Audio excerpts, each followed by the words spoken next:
할렐루야. 주님의 은혜와 사랑이 여러분 모두에게 함께하기를 주의 이름으로 축원합니다.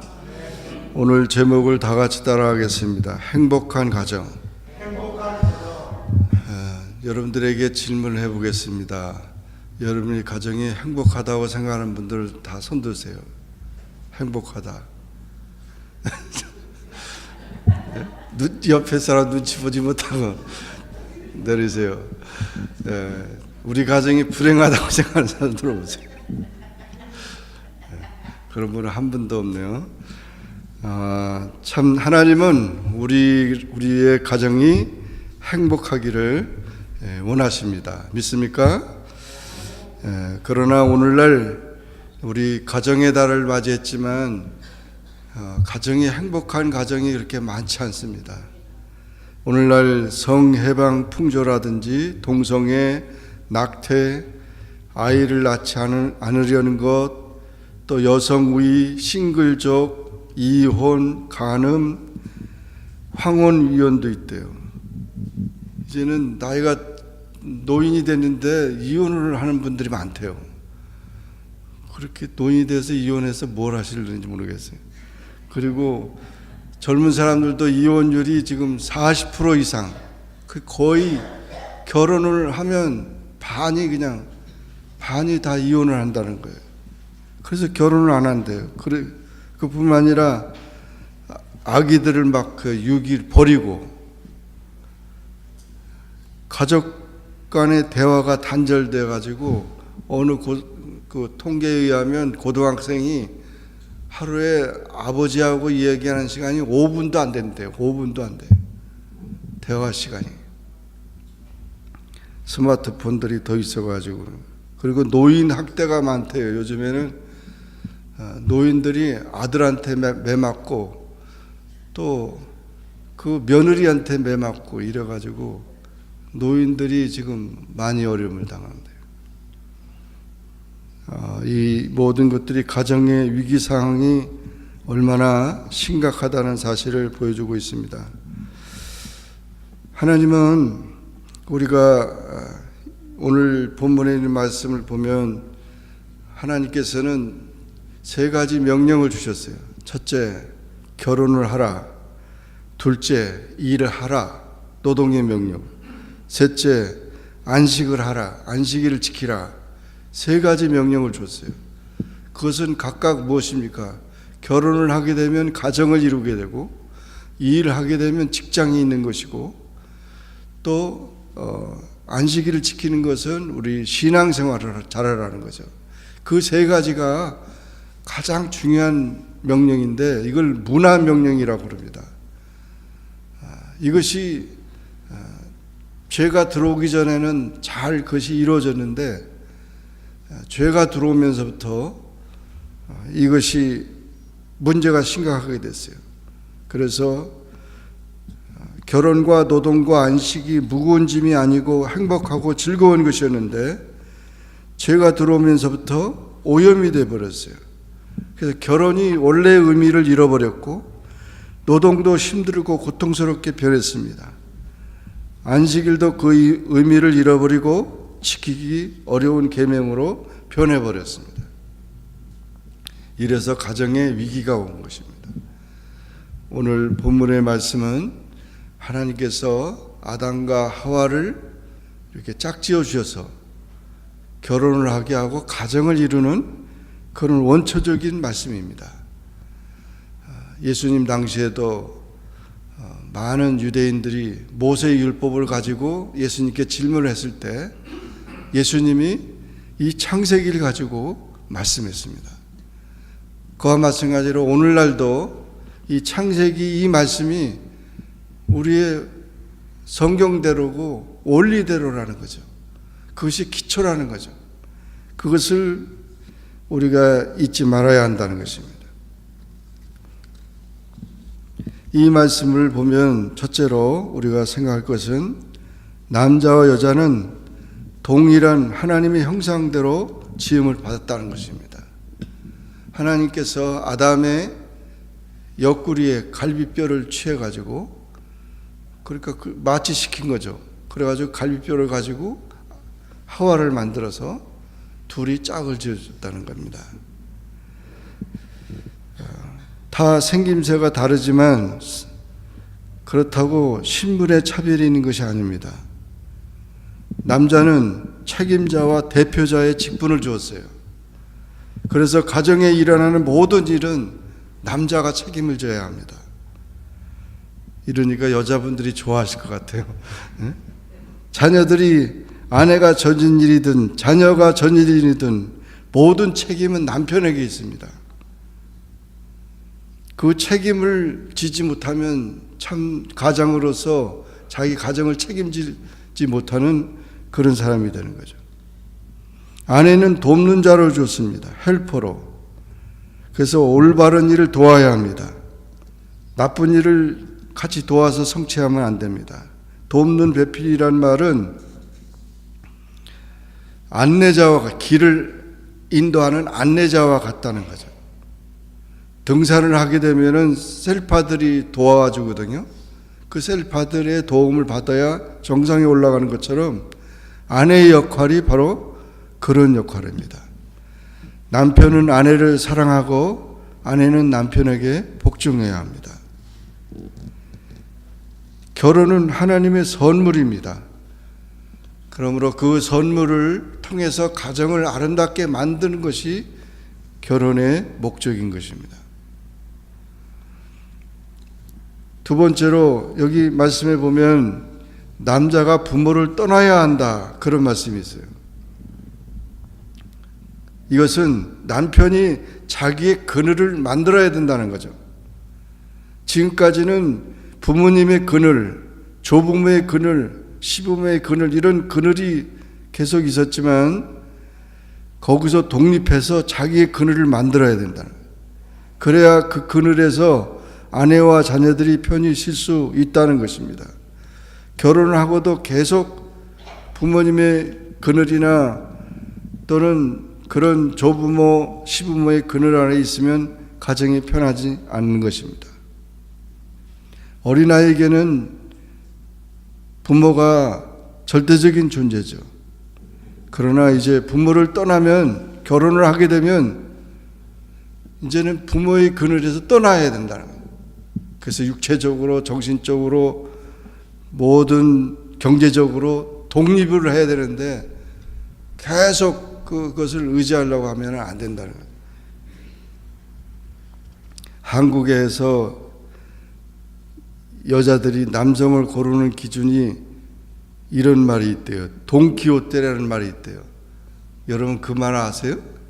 돈키호테. 나도 처음 들어봤는데 돈키호테는 뭐냐면 돈이 많고 키가 크고 호는 호남형이고 태는 테크닉이 좋아야 된다. 이래가지고 돈키호테라고. 이런 식으로 이제 가정을 만들어 가니까 가정이 불행해지는 거죠. 미국에서는 아이들이 고등학교를 졸업하면 대학교 가면 독립훈련을 합니다.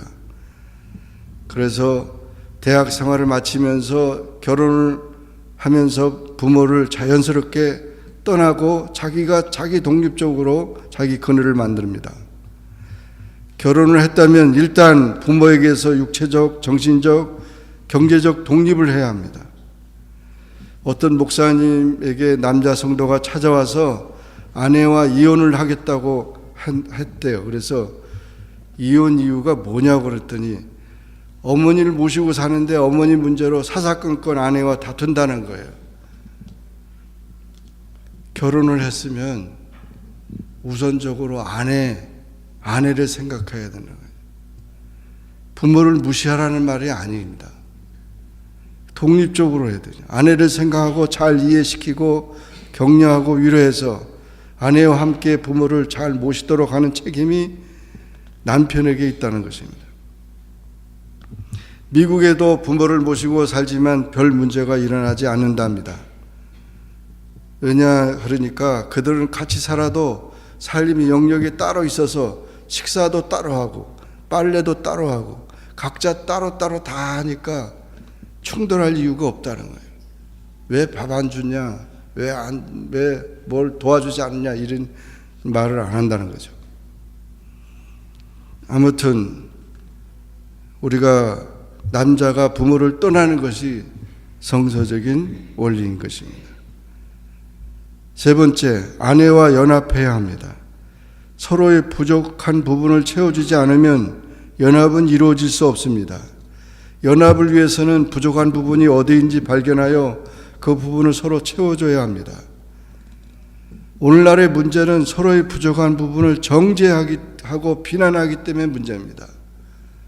그 먼 산이 아름다운데 가까이 살다 보니까 성격도 못되고 습관도 이상하고 그냥 그런 게 자꾸 보이니까 그냥 못 살겠다고 이렇게 하는데, 사실 그것 때문에 하나님이 짝을 지어서 그거 돌봐주라고 보낸 건데 그 싫다고 이렇게 하는 사람들이 많다는 거예요. 그래서 서로 부족한 부분을 정죄하지 말고 비난하지 말고 연합을 하려면 그것을 채워줘야 되는 거죠. 내가 없으면 저 사람이 이것을 못하는데 어떻게 하지 하며 안타까워하는 마음으로 그렇게 완전한 하모니를 이루어야 하는 것입니다. 연합한다는 말은 악교로 붙인다는 말이에요. 풀로 붙인다는 뜻입니다. 그래서 정말 이렇게 다른 인격을 가지고 성격과 습관이 다르고 문화가 다른 그 상태에서 만난 부부가 서로를 맞춰가며 노력하면서 가야 되는 거지. 그것이 연합이라는 것입니다. 미국에서는 5시가 되면 집으로 돌아가려는데 사람들로 고속도로가 꽉 찹니다. 그런데 한국에서는 저녁이 되면 술집과 음식들 쯤에 사람들이 바글바글한데요. 어떻게 하면 집에 안 들어갈까 이런데요. 그거는 불행한 것이죠. 서로를 접착시키는 촉매작용은 사랑과 용서입니다. 서로를 비난하고 책임을 추구하면 연합이 안 되고 잘못을 감싸주는 모습을 통해 하나가 되고 연합이 됩니다. 사람이 완벽한 것보다도 잘못한 일이 있어도 용서와 용납이 있으면 연합되는데 우리에게 이러한 것이 필요합니다. 가정에 죄가 들어오지 못하도록 축복의 보금자리를 잘 지켜야 합니다. 마지막으로 네 번째, 둘이 한 몸을 이뤄야 합니다. 하나님께서 계획하신 결혼의 모습은 하나가 되는 것입니다. 오늘날 성적인 타락이 심해지는 것은 하나님의 명령을 어기려는 악한 의도에서 생긴 것입니다. 오직 남편과 아내 두 사람만이 한 몸을 이루어야 합니다. 부부의 성생활은 완전한 연합의 표현이며 친밀한 교제의 표현입니다. 서로의 기쁨과 섬김을 나눠줘야 합니다. 영적인 교제와 나눔이 한 몸에서 나타나야 합니다. 그래서 정상적인 부부는 부부 일심동체라 그런 말이 있어요. 이런 말처럼 생각도 지향하는 목표도 정서적으로도 하나가 되어 그렇게 살아가야 한다는 거죠.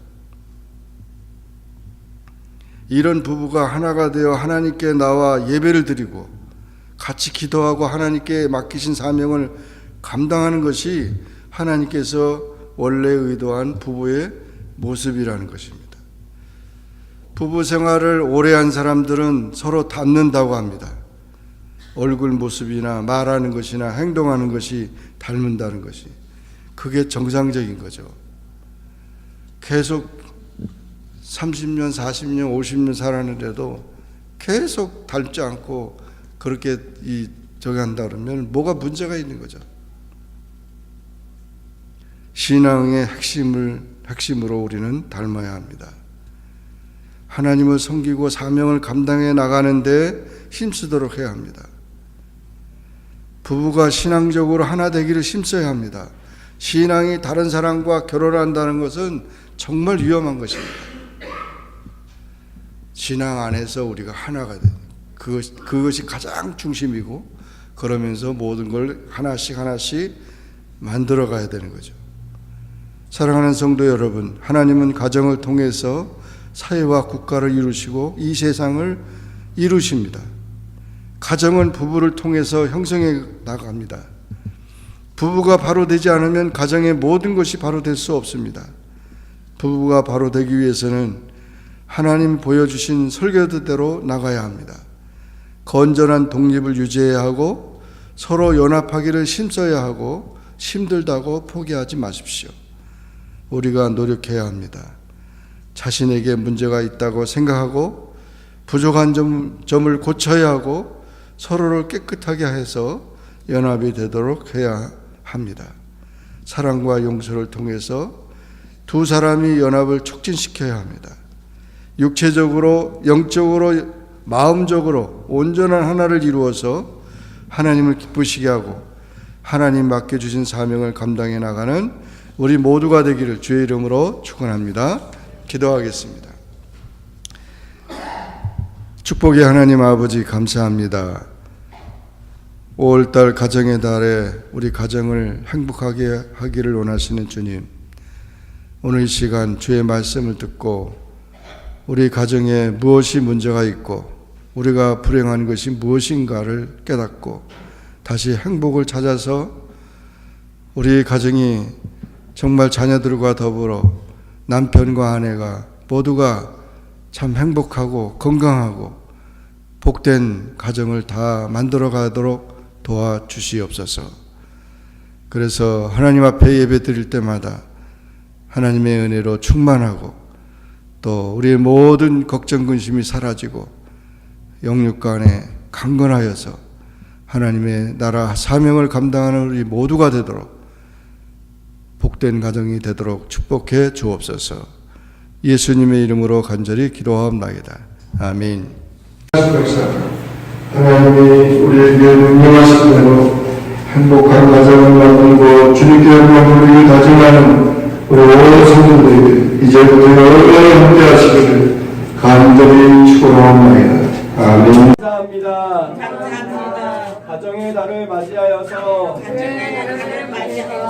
주님이 말씀하신 대로 가정을 이루고 더욱더 화목한 가정이 될 수 있도록 우리의 마음과 주님께서 함께 해주세요. 감사드리며 이 모든 말씀 예수님의 이름으로 기도합니다. 아멘.